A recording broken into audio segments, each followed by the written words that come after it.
G'day champions, today we've got a Xbox One controller with a dodgy microphone port. So I want to show you guys how to open this guy up. It's pretty straightforward and it's not even soldered in. Good one Microsoft. But yeah, anyone will be able to do it. Beginners, advanced, whatever it may be. Now if you enjoy my videos, please hit the subscribe button. That'd be awesome to see your support. And if you want to actually see my videos again, hit the alert button as well. Or notification bell, whatever you call it anyway. But yeah, on with the video. Got the headphone jack there. To get into it, we're going to have to pull the whole controller apart, which is a bit of a pain. So first things first, we don't want it powered on when we're doing so. So remove your batteries. Then we've got to remove these little side plastic protector things because there's some screws in underneath. Now, one person had commented on a previous video to actually just hold in on the trigger and pull on the little plastic pieces. So if you have a look here, I had a crack and thanks very much for the advice, mate, because that worked even though I sent that thing flying. So I'll try a neater attempt on the second one, do it a bit slower, and you can actually see this guy's onto something. That was brilliant. So thanks very much, man. And if anyone else has any good ideas, feel free to throw them in the comments below.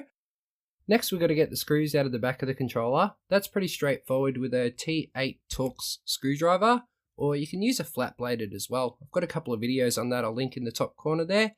And we do have a hidden screw behind this sticker.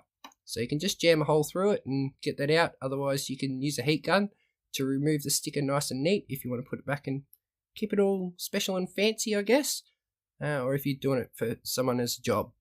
So that's the screw removed there. Now we can move on to the cover plate, or whatever you call it, face plate, and the backing plate. So we'll get those removed, and this is the inside of your controller. So you can see there's two screws I've just marked out.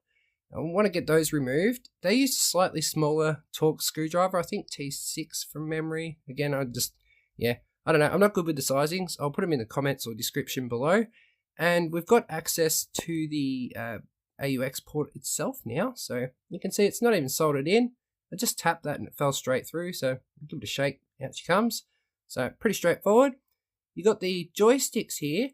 I would suggest if you want to remove it properly, remove these joysticks, and then you can lift it up and it'll give you a bit more space.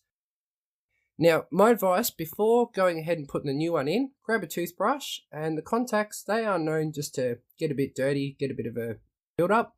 So give it a bit of a scrub off, and you can also use the good old isopropyl alcohol.